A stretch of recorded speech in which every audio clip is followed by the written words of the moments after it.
Hi, babe. Hey, happy Sunday night.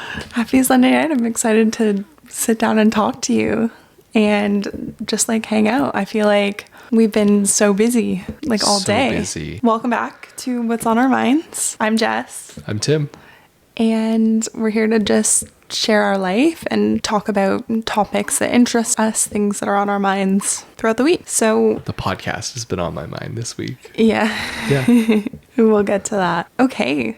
So I have had the most clients that I've ever had in 1 week this week, 10. So I've been staying busy with therapy work, as have you. Congratulations, by the way. That's Thank a you. milestone. Yeah. That is actually like that 10 number. The 10 is the milestone for really? Yeah, for sure. I hit it this week.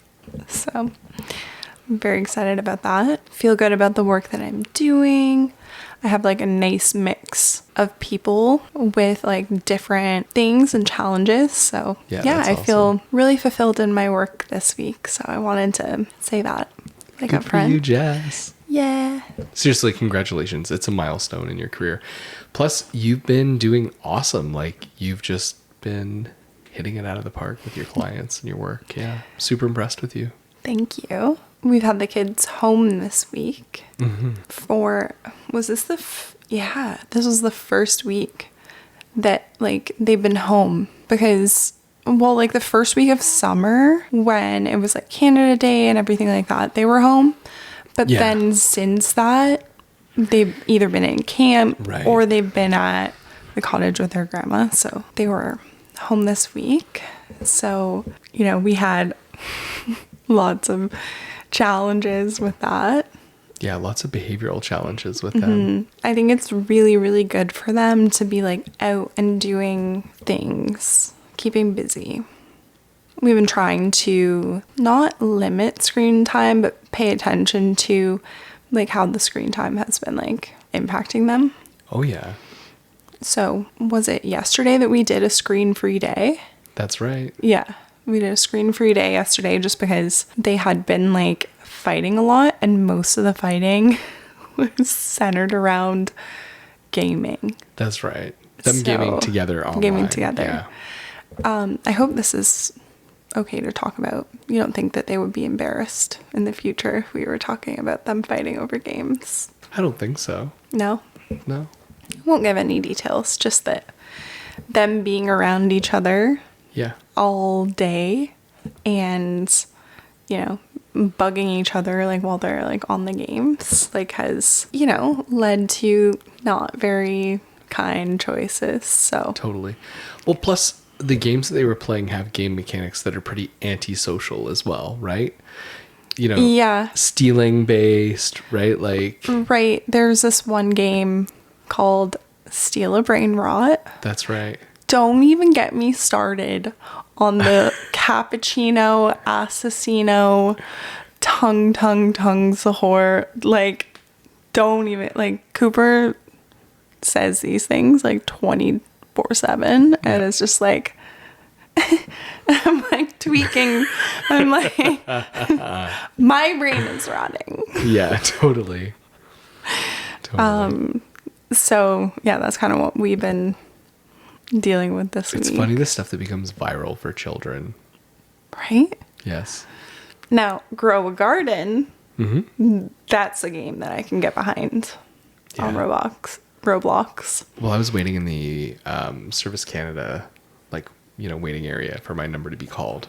Because you renewed your passport. That's right. Somebody was like, "Hey, are you new?" And I was like, "Yes." And they gave me, I don't know what piece of fruit it was, but it was worth, I think, like more than 7 million.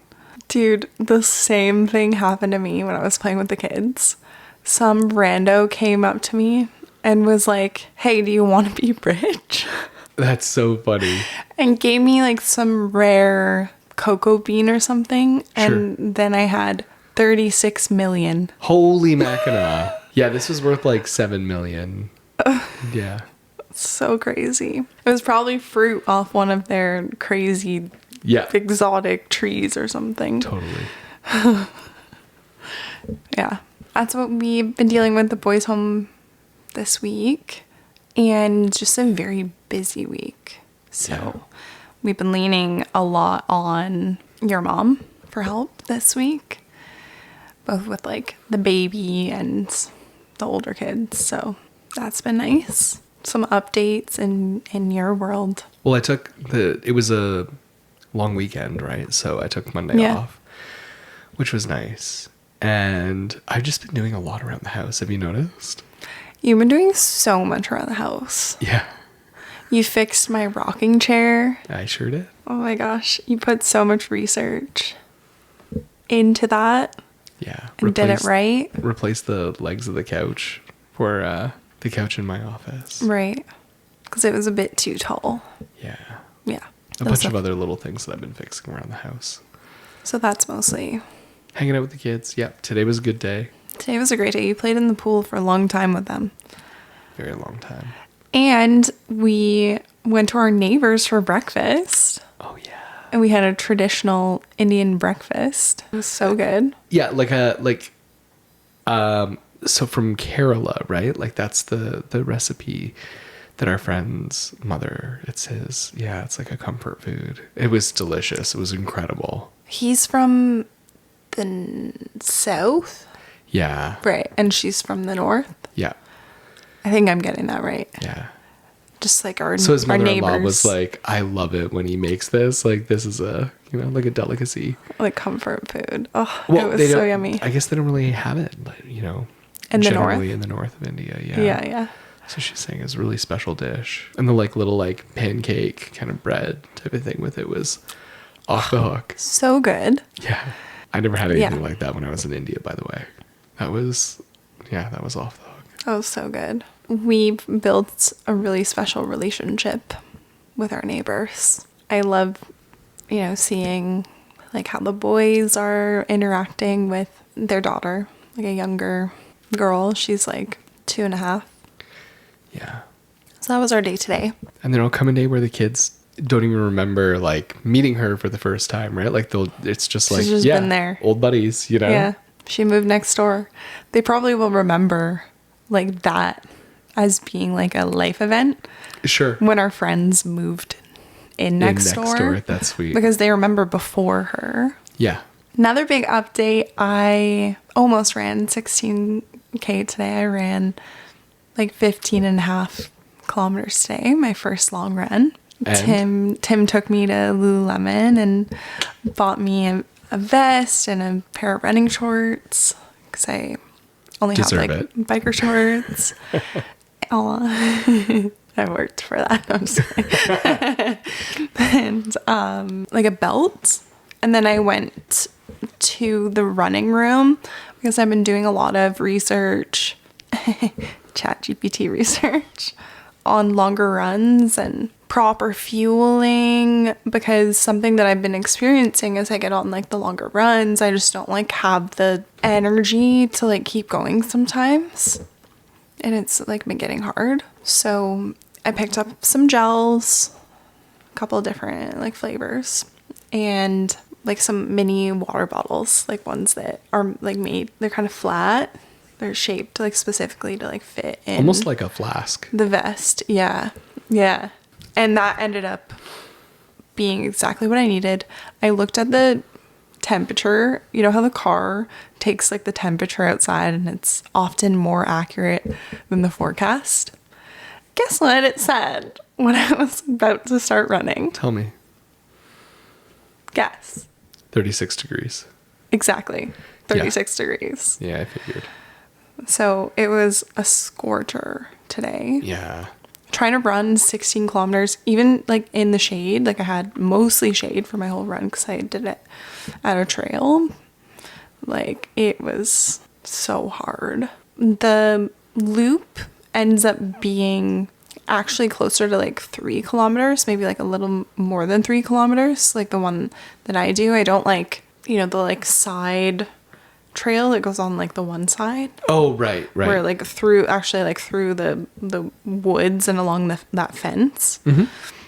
I don't take that Yes. side. If I did that, it'd be closer to like 4 or 5 kilometers. But Right. I just do like the main loop. And yeah, it works out to be about 3. So I had to do 5 laps to get to like the right thing today. I bet. I was sweaty. I had to That's a long run, Jess. refill my water a bunch because I finished my water and I had to go up to like the trail center and like Fill it up there. fill it up more. Like, luckily that was sort of at the beginning of each lap, Oh, right. like Yeah. within the first 1 to 2 kilometers. So that worked out. I had to tell you, you're gonna laugh. It's so hard. I had to tell you this story of what happened on like my way home. So like I guess I had been sweating a lot because I think like some salt or like sweat like got in my eye like when I was like Oh, driving, no. and it was like, have you ever had that happen where you get sweat Yes. in your eye and it stings. Yes. I was like, what is happening? And I was like driving. I was like about to get like on the main highway, and my eye is like stinging. I'm like going like this, and wouldn't you know, Subi the Subaru is beeping at me. No. Beep beep, stay alert. Keep your eyes on the road. Yeah. She knew that I was closing one of my eye. eyes, and I was literally like, Nanny car. I am not okay right now. Yeah, totally. You need to just shut up. Subi was mad at me today I bet. for closing one eye Yeah, I bet. I while I bet. was driving. Yeah. So. She doesn't care how much salt you sweat you have in that eye. Keep that eye open. Keep it on the road. Yeah. It's like bloodshot and like tears streaming down my... Just the image of you, like.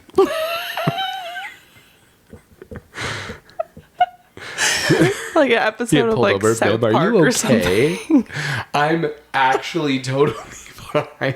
It's bleeding. My eye hurts a lot, but if I even flinch, this car will This car is activate gonna yell at emergency me. brakes. Yeah, I can't listen to anything in the stereo because it turns the volume down to get my attention. Do you have a cutie moment of the week?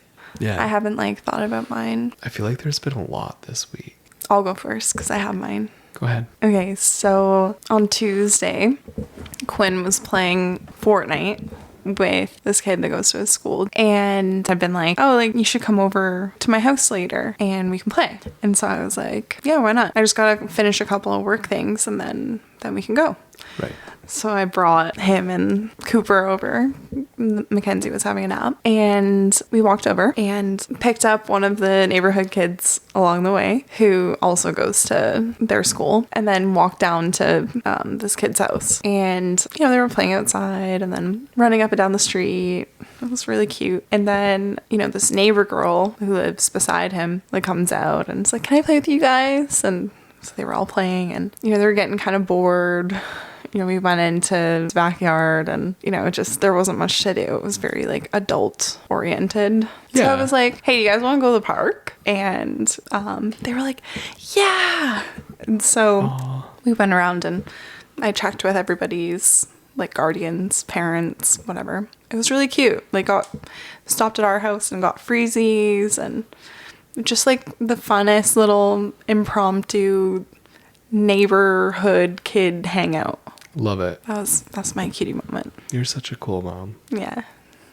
The kids sure thought so. There's been a lot of really special moments because I made sure to have some pretty good work-life balance this week. So one of them was just spending the day yesterday, and the no screens day, just like hanging out with the kids, having them do like a bunch of like the chores and things around the house that I've been doing, like, Yeah. you know, fixing stuff, whatever. And that translated really nicely into today because they actually, you know, intellectually kind of grazed. Like we did some reading, you know, they Yeah. helped out with, again, like chores around the house, which is cool for like 6 and 7-year-olds. Just, Oh, for sure. yeah. So there's been some really sweet moments like over this past week, just like little, like, you know, little hand holding, like walking into shops and Oh. saying like, you know, little like, I love you dads. Like, you know what I mean? Those kind of moments. Yeah. But we went to the pool shop and we got Mackenzie a new pool floaty. Yeah. And it looks like one of those classic Little Tikes cars, except it's a floaty for the pool. And he looked so like happy and like, yeah, it is. Did we get any photos of him in it? I was just looking at my camera roll and saw some. Oh my gosh. Yeah. From like the R6 or from No, just from my phone. Oh, just from your phone. Yeah. Oh, we should insert a picture of him in his little car because it's just, yeah, I agree. That's like totally a good cutie moment of the week. He's really happy. Yeah. I like how like, you know, my cutie moment of the week like focused mostly on like the older kids, and then you had like a good one of the baby. Like that's great. Yeah. You have an awesome life. We really do. And we're probably ready to move into our weekly segment of What's on Our Minds. And I actually had this idea today. So Tim's just going to like go along with that's cool.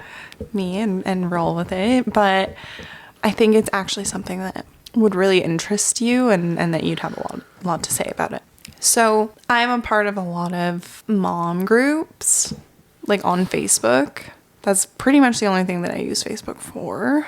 I don't have much use for Facebook. That and Marketplace. But anyways, I see people posting, like, whether it's in, like, the, you know, mental health for moms sort of group, or even just, like, regular, like, mom groups, right? Like, maybe it's a local one. Maybe it's, like, one that, like, an influencer that I follow started, and it's like all moms that are really into like fitness and all that kind of stuff, right?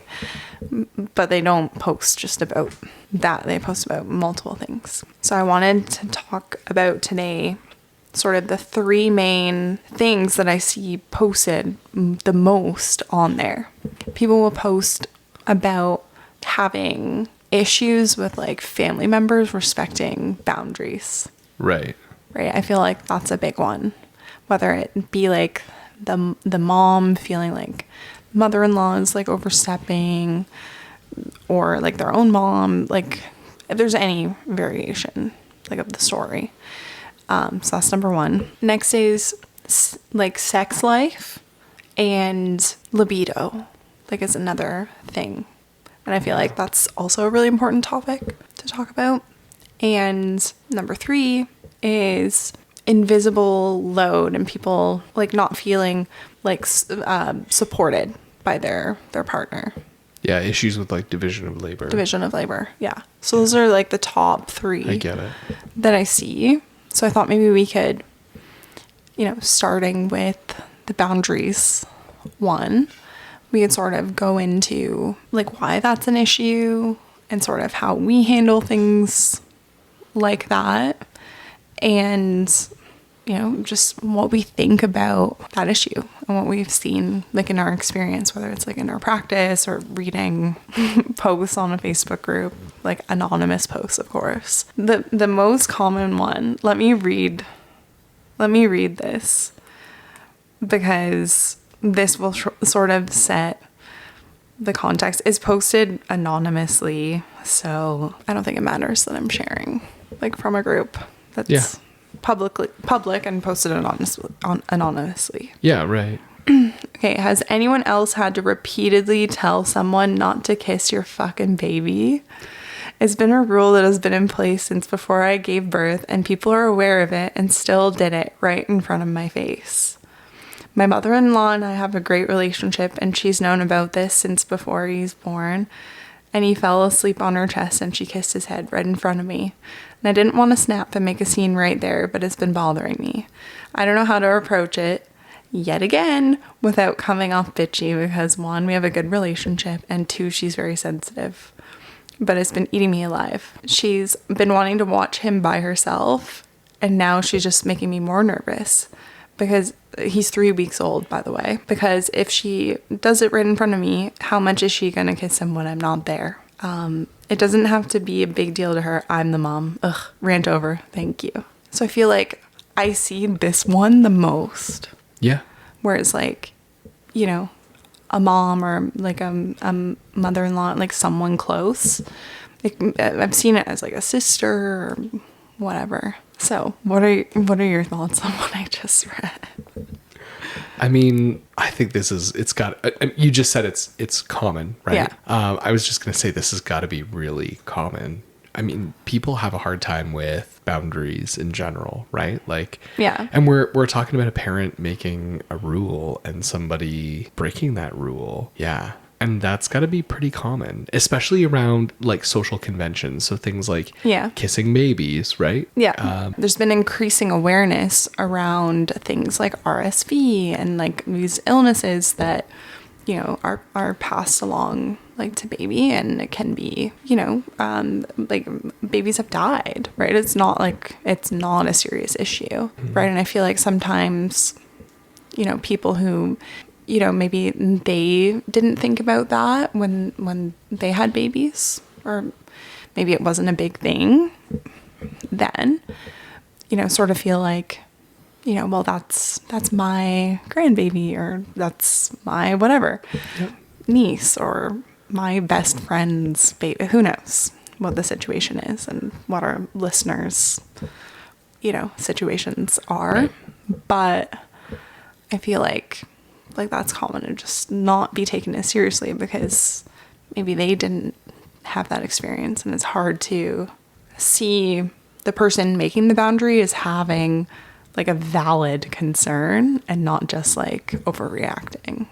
The idea about like balancing whether it's a valid concern or not, right? Because I mean, we don't know what people think. So I'm imagining a grandparent who is like, you know, this baby is, you know, breathing in their face, they're breathing in the baby's face, right? And they view kissing this baby on the forehead as being completely innocuous and a sign of affection. And maybe they're really not even thinking about it, right? Because they're just so in their own kind of special little moment. And people might have different rules too around kissing. Well, and right? they do. And maybe, you know, it needs to be explicit, right? No kissing here, right? No kissing on the lips, no kissing on the face, right? You know, even when you're specific though, I'm sure there's people that wouldn't follow it anyway. And I also wonder, like, you're talking about like not kissing on the lips, and it's never occurred to me to kiss any of our children on the lips at any point in their lives thus far. I get it though. I get that's like, again, like there's a bit of a funny kind of social convention around that. And I get like the kissing on the forehead or kissing on the head, like that is like, to me personally, that's something that occurs to me. However, I mean, I see this happen, right? I've seen it happen with like my own family. So I get it. I think the idea here is it's hard to, like, I mean, let's talk about boundaries in like a kind of a two-dimensional kind of way here. Yeah. There's setting boundaries, but then there's also enforcing boundaries, right? Right.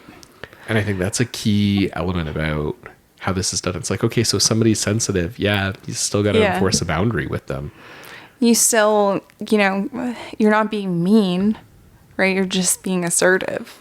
Absolutely. Right? It's not like you're robbing them of, you know, some kind of experience that like they're entitled to, like, you know, spending time with their grandchildren, for example, right? It's a simple, you know, this makes me uncomfortable.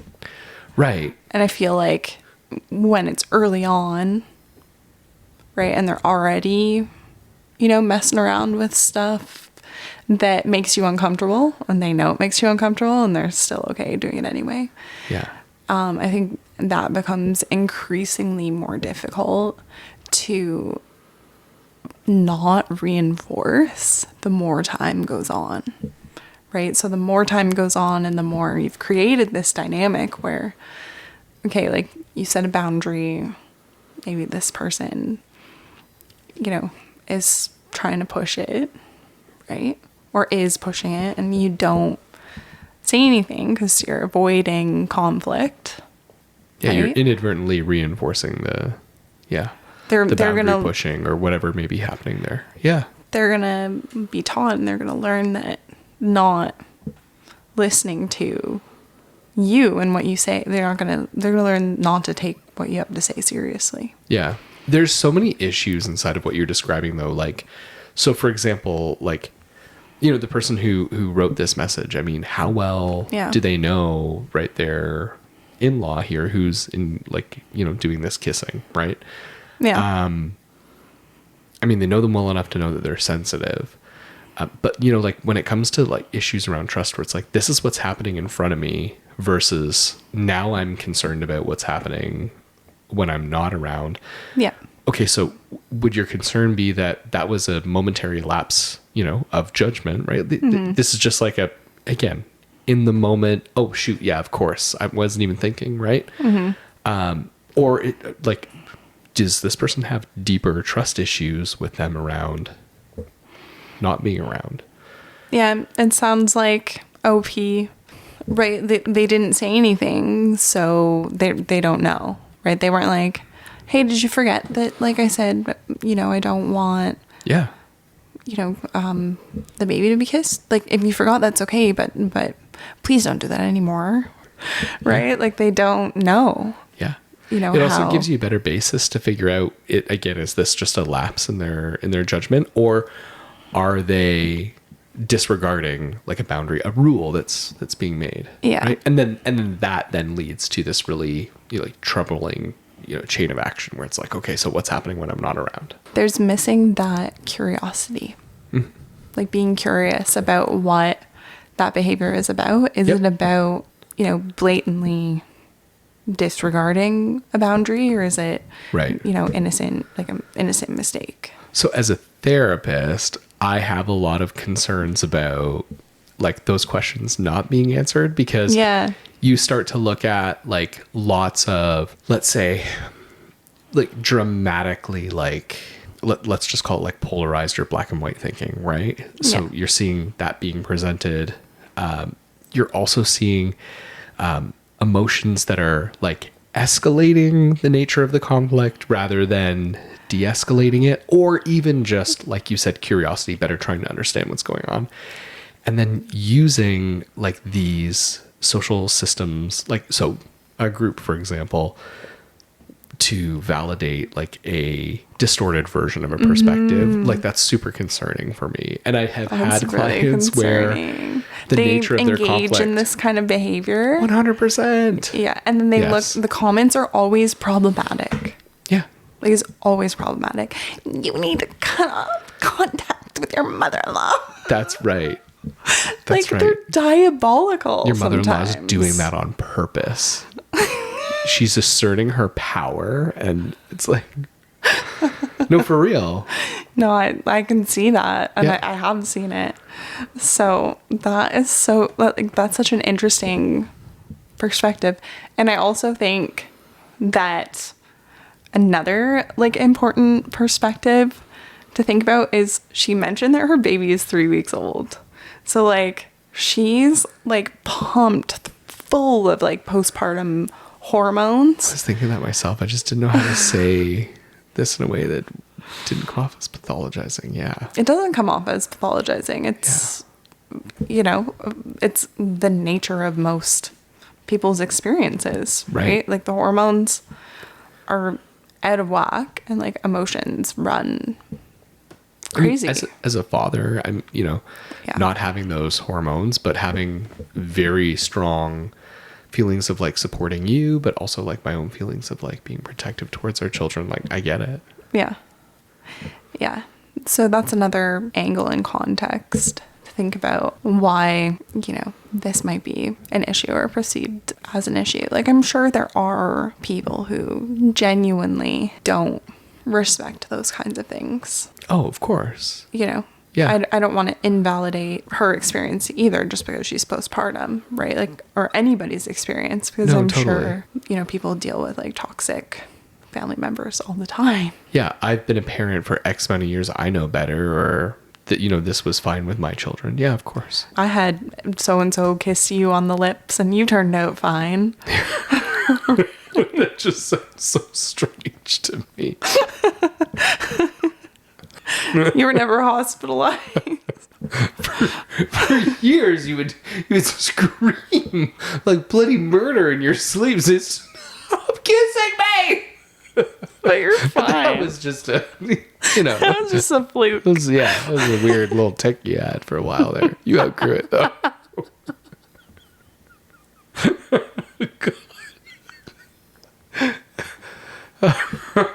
We have to move on to the next topic because this whole idea of the kissing lips thing is just creeping me right out. Yeah, it's a common experience of people. Another one is like family, like making unannounced visits, like post baby. Right. Right? Or wanting to be like in the delivery room. That's another example that I've seen.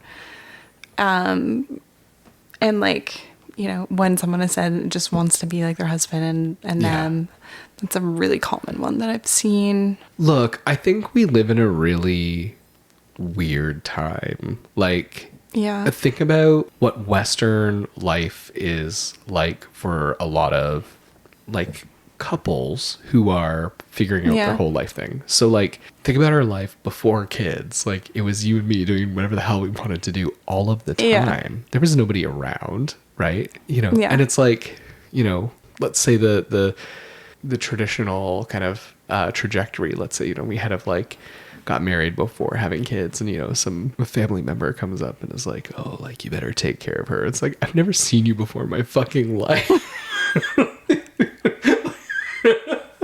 You know what I mean?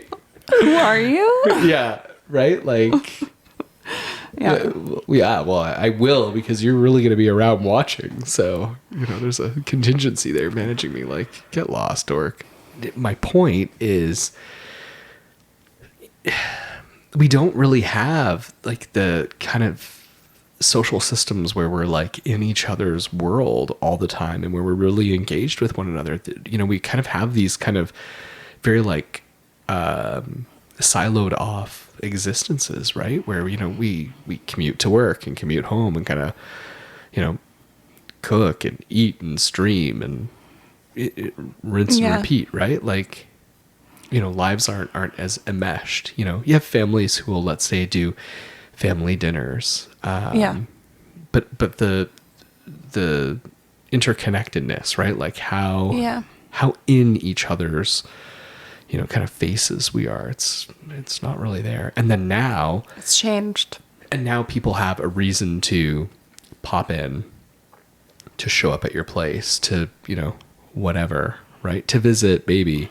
And now you have a bunch of things happening socially that there's no rehearsal, there's no background, you know? Yeah. It can feel overwhelming. Right.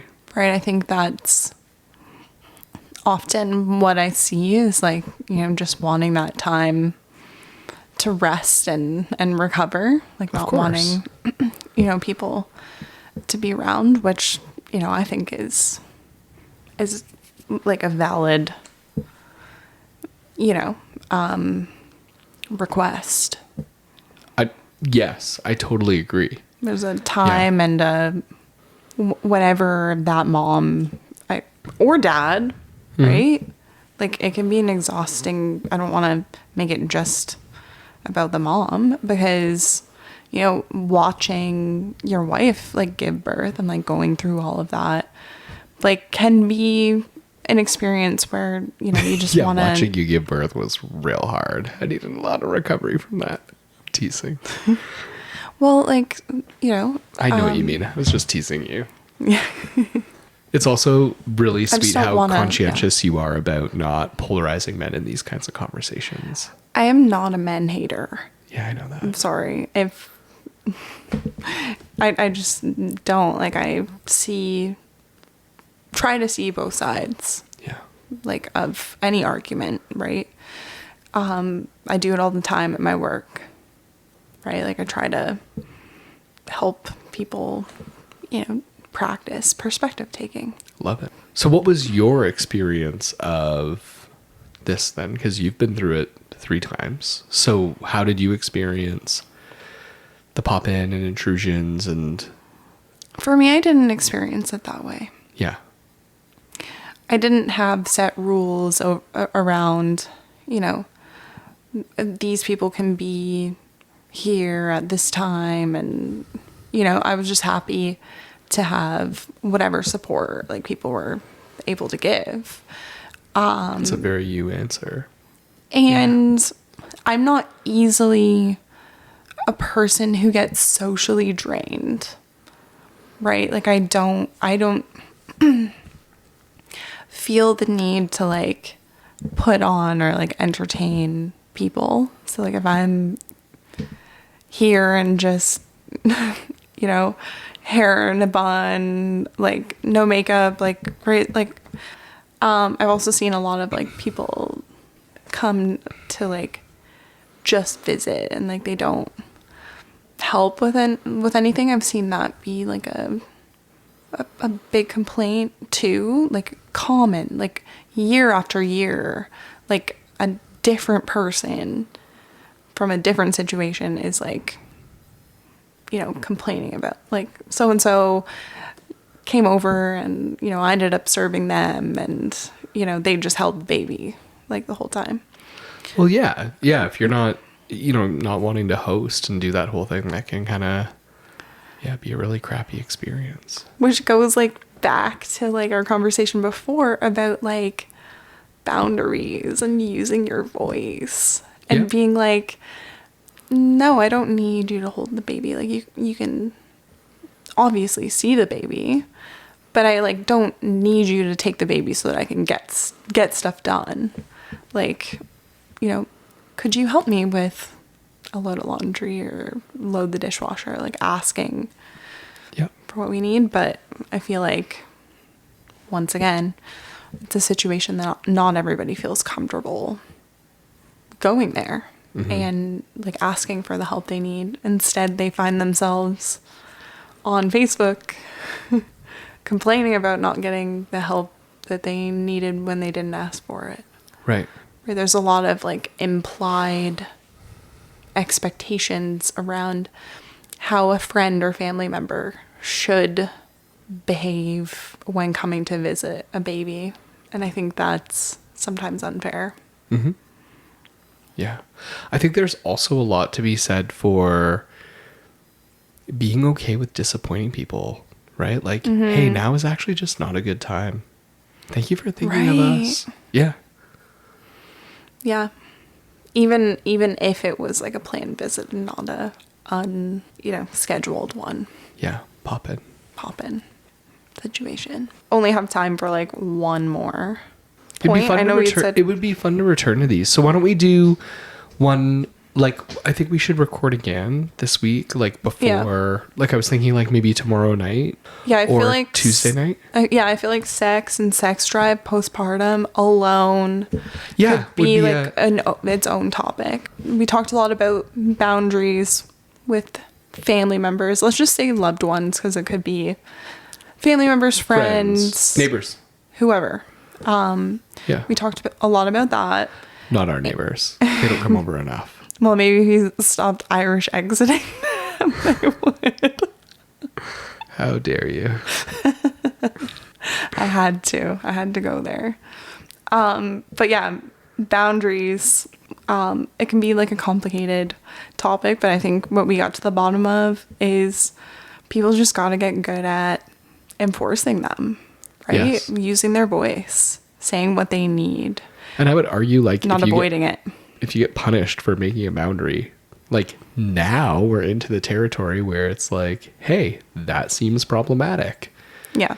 Now you're going to have to look for like other strategies and like your own self-soothing tips, right? Because that's not comfortable. No. But yeah, I'll support somebody who's like making boundaries and getting punished for it all day long, you know? Absolutely. That is sort of, a red flag in that kind of situation, right? If you're getting punished for like making boundaries. But yeah, that's all for our topic and our episode today. I'm really excited about this one. I really enjoyed this conversation, and that's what's on our minds. Have a great week. Thanks for joining us. Bye.